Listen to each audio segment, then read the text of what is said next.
Welcome to this week's Blue Mondays. Blue Mondays is where we take a look at local, state, and national news through a democratic and really a progressive perspective.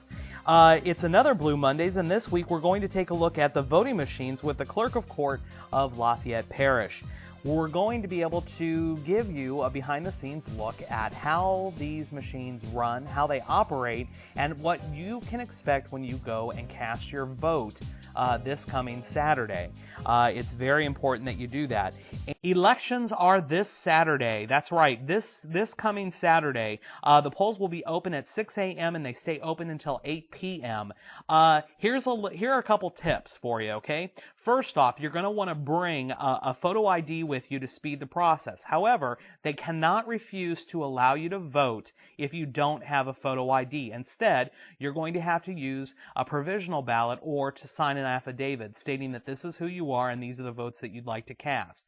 Don't let them turn you away. Instead, tell them that you still want to vote. They have to provide this means to you. However, to speed the process, to make things easier, if you do have a photo ID, definitely bring it with you.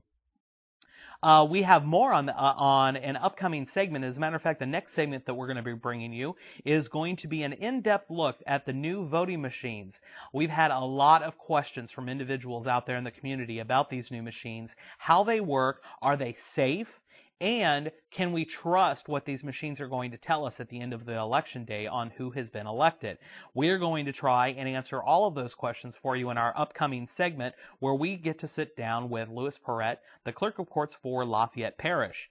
Richard Warren actually had the chance to interview the Clerk of Courts, and it's an incredible segment that you won't want to miss. However, there are other things that we're going to be voting on this coming Saturday. That's right. The biggest election that we have right now, there are two statewide races, one of which we definitely want to remind you of.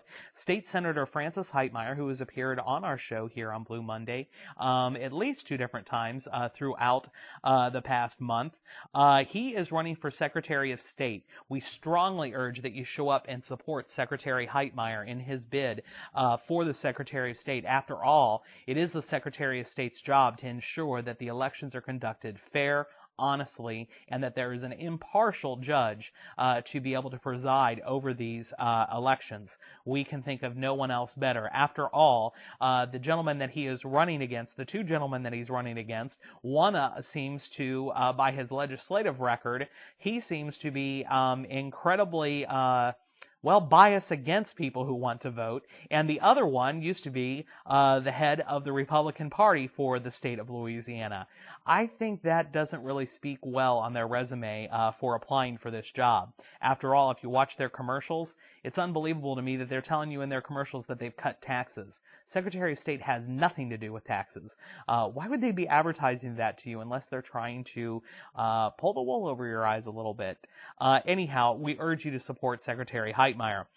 You'll be able to get that information. If you are joining us now in Iberia Parish or Vermilion Parish or one of the other parishes that we are broadcasting in, we strongly recommend that you go to sos.louisiana.gov.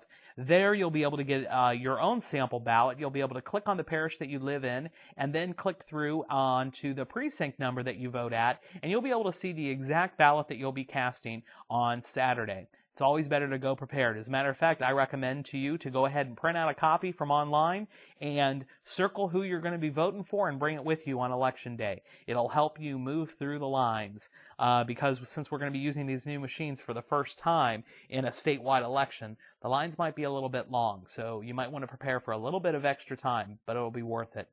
It will definitely be worth it. Louis Perrette is the Lafayette Parish Clerk of Courts, and we were able to join him where he was doing community education training on how to use these new voting machines. We'll be joined by Richard Warren. Richard Warren is able to talk to the clerk and find out how these machines work.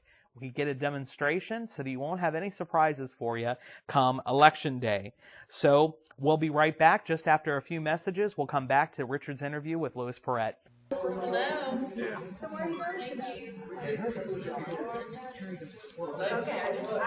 you.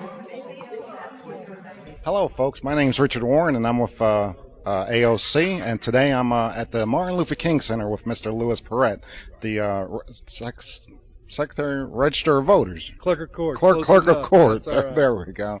And Mr. Perret's down here today with the new state electronic voting machines. And today I'll be asking him a few questions, and he will also give us a demonstration on the electronic voting machines. The first question I'd like to ask you, Mr. Perret, is why do we have new electronic machines? What was wrong with the old ones, or was there? Well, the old machines were very dependable. They were quite cumbersome. They were quite heavy. And they were almost 100 years old. Just like technology advances, what really brought this on was the 2000 election. Almost a month, we didn't know who the President of the United States was. Right. And Congress passed the Help of America Vote Act, in which they appropriated $3 billion to buy new voting machines in every precinct in the United States of America. And what you see today here is $47 million that the state of Louisiana spent to get new voting machines. We're very, very excited to have them. Wow. Well, after that debacle and after all of this money commitment that the taxpayers have made towards these machines, how reliable are electronic voting machines? We're going to find out when we have our first statewide election, but we feel good about these. These machines have actually been used in an earlier version in a few small parishes in Louisiana, but this is the first time statewide that we will have them, as well as in November, the first time nationwide over the whole country that electronic voting machines will be used. We feel that when people use them and they become more familiar with them, that they're going to be okay, but that remains to be seen. Okay.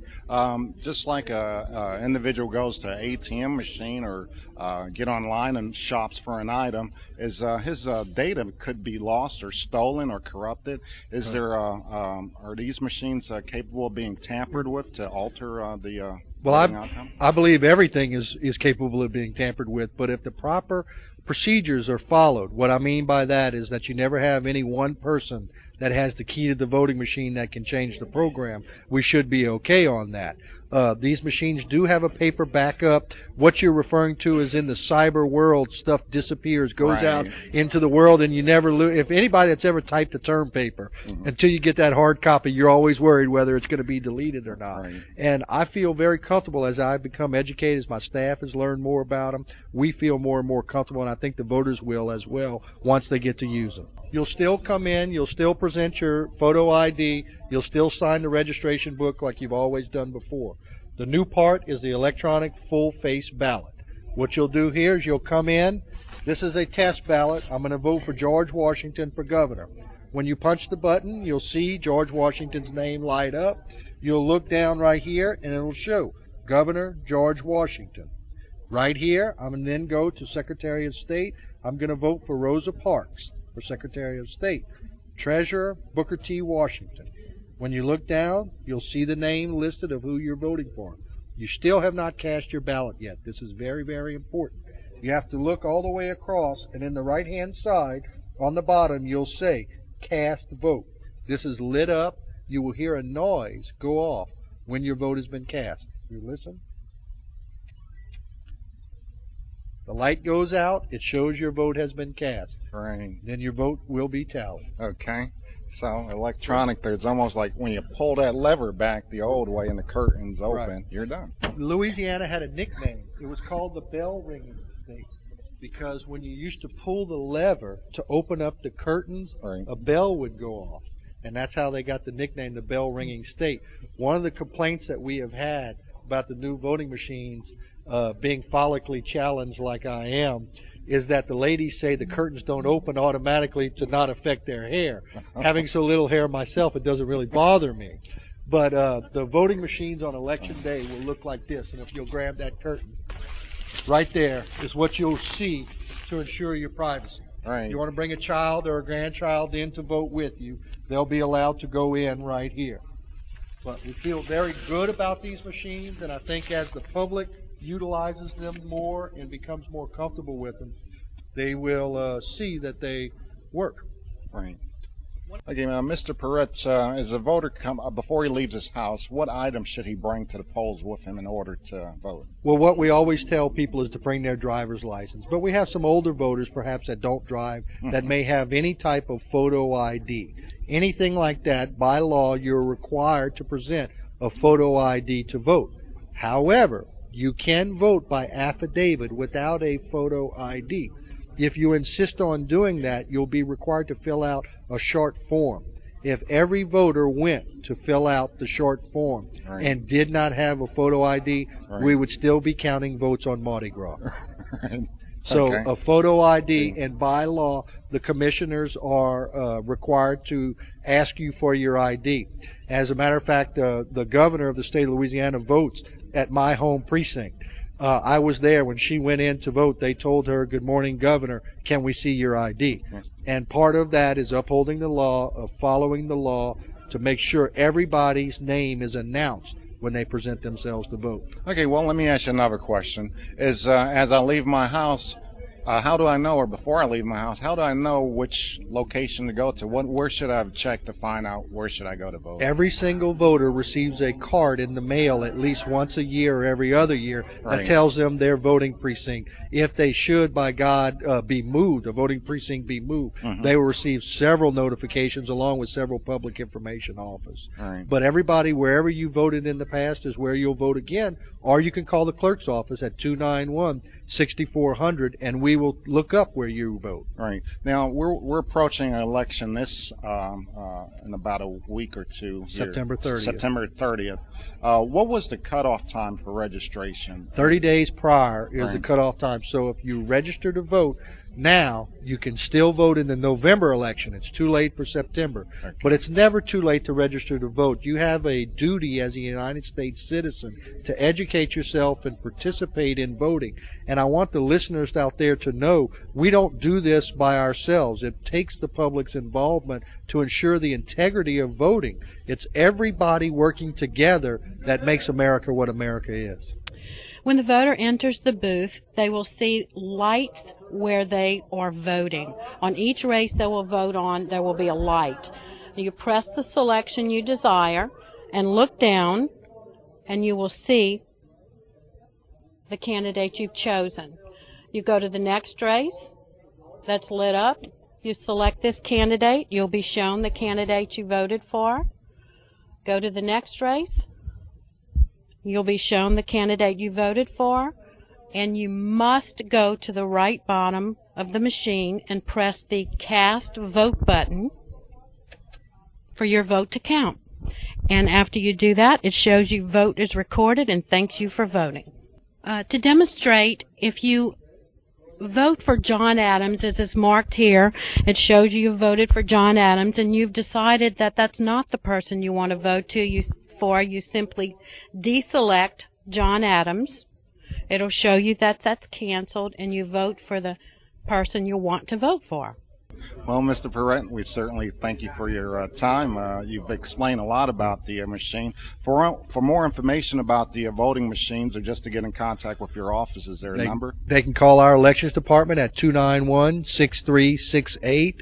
291-6368. We stand ready and willing to help. We need people to go out and vote. Part of being an American is participating in our representative democracy by voting. Thank you very much for what y'all are doing. Well, thank you too, sir. Hi, we're the Lafayette Parish Clerk of Court election team reminding you to go out and vote this Saturday. And that was Richard Warren with Louis Perrette. Louis Perrette, we thank you for your time, Mr. Clerk of Courts. You did an incredible job of showing us exactly what to expect on Election Day. You know, moms and dads, I think it's really important that a great way for you to show your kids just how important it is to play a part in our democratic society is to take them with you on Election Day. Show them how important it is and how powerful it is for you to go and make your voice heard.